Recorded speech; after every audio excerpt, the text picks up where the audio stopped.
Hey, welcome to Integrated Preparedness. I'm Steve Smith. First off, I want to welcome all of the new subscribers. We've just had an explosion over the last few days, especially over on Patreon. And I want to welcome all of the new people. It's great to have you here. I'm sure that this has a lot to do with the goings on in our country and the kinds of things that I'm starting to address more over there on Patreon. The world is getting to be a much more dangerous place. I think it's going to continue. This is just going to go into a spiral and continue into a downward spiral for quite a while. Who knows how long?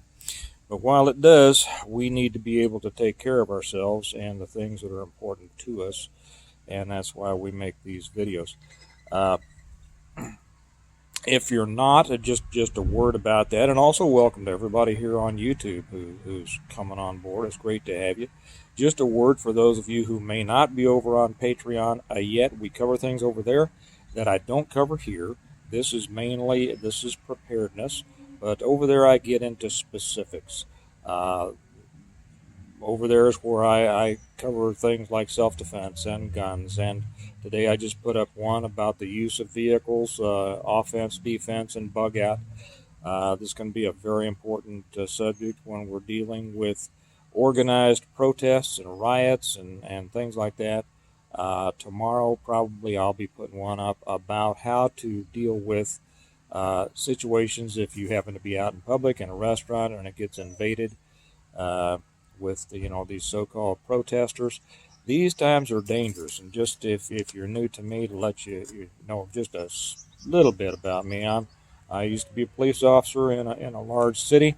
I've dealt with this stuff a lot. I come from that background, and I talk about what's real, not necessarily what's what's all tactical, but what's practical and what actually works in real life situations. So if you're interested in that, I invite you over. I encourage you to come over to Patreon. It costs a buck a month. I always put the link down here below. I don't have any levels or anything like that. Just $1 gets you in, and that's because we talk about things over there that we don't address here. And it's quite a community. It's really getting to be quite a community. The conversations over there are great, and everybody learns from everybody, and I also hope that you contribute to it as well. I mean, contribute to the conversation. Anyway, I want to talk for just a minute today about the the fact, and hopefully most of you realize that the police cannot protect you. You know the old saw about when seconds matter, the police are only minutes away. Well, that's exactly right. And as things become more dangerous, this is going to become more important. Um, you know, no neighbor waving at me. Um, I was on the street for quite a while, and most of us out there, probably every one of us, what we dreamed about was rolling up in the middle of a situation that we could stop. Now, I'm an old guy. I'm one of the old timers. I don't know if the guys have the same mindset nowadays or not, but back then, it was just our dream to be able to roll up on a bad guy doing something bad or starting to do something bad to a good guy, good person, and stop him and take care, take care of however it needed to be taken care of. That's what we loved. Well, I could count on less than two hands probably, the amount of times that I rolled up on something while I was in uniform. Now, when I was undercover, it was different, but in uniform, while it was going on, and in time to actually save uh, somebody from undergoing a bad deal.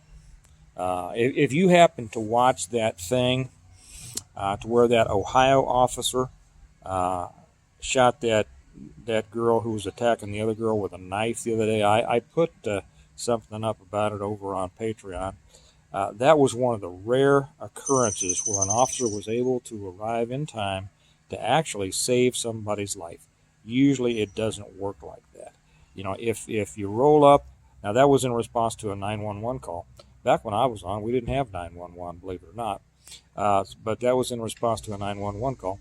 And very, very seldom do the police get there in time to stop what's going on? Usually, as I say, the police show up in time to uh, help clean up the mess, write a report about who made it, and get the victim to a hospital if necessary, and then maybe try to find out who did it. And that doesn't help the victim at all.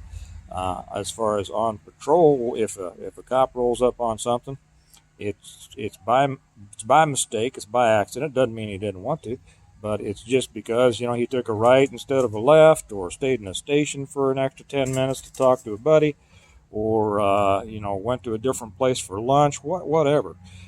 Kansas City, KCPD, Kansas City, Missouri PD, years and years ago, did a study on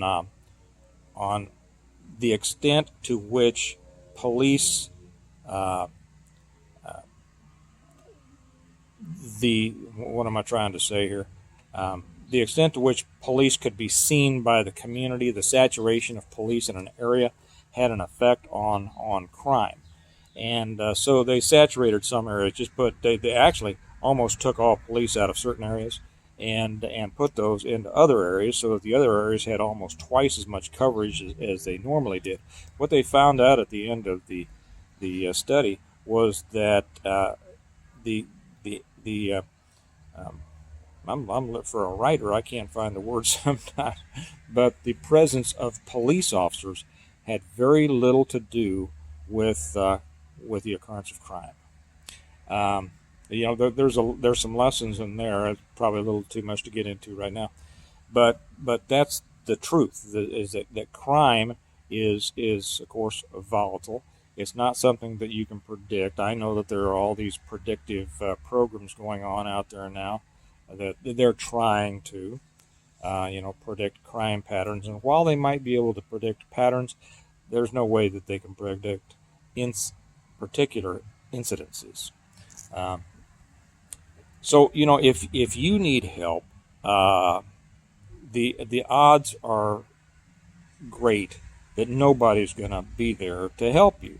As a matter of fact, the courts have found, and I don't remember right off whether it was the Supreme Court or a federal district court, found that the police do not have a requirement to protect anybody. That's not the function of the police. Now, the extent to which the bad guys are afraid of being caught and going to jail might have some kind of mitigating, action, but most of them aren't afraid of going to jail, and especially in cases of personal attacks. Those are driven by emotion, and the kind of people who commit violent crimes are usually ruled by their emotions, not their reason. Unless it's a professional killer, and that's not what we're talking about now. But the point is that you are responsible for your safety.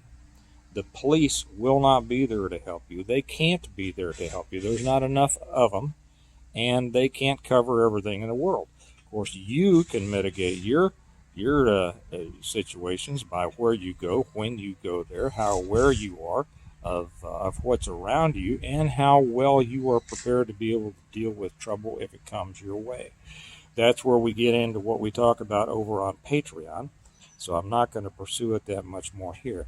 But the most important thing to realize is that that you are responsible for your safety, and that the world is a dangerous place, and it's getting more dangerous every day. I'm going to close this out with a short story that of a very good friend of mine, a very sharp guy. He was a prosecutor, a retired prosecutor. So you would think that he did know the bad things that people do to each other. For years, I couldn't get him to buy a handgun. And then it became, he finally got one. And then I couldn't get him to carry it. And we went round and round. Now, he's a very thoughtful, very intelligent guy. And I kept on him. So you got to get a gun. How are you going to protect your family?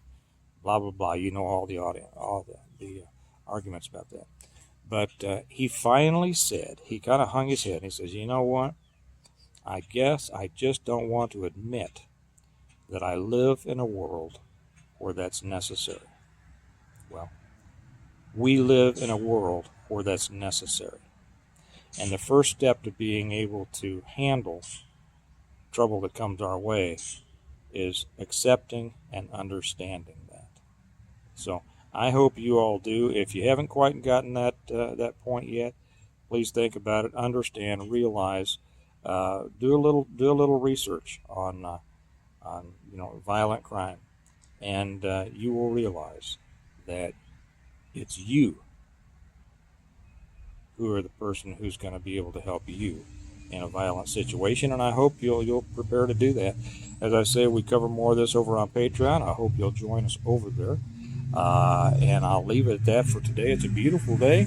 I'm going to get out and get some. And you all remember that we prepare well today in order to live well tomorrow. I'll talk to you later. Bye-bye.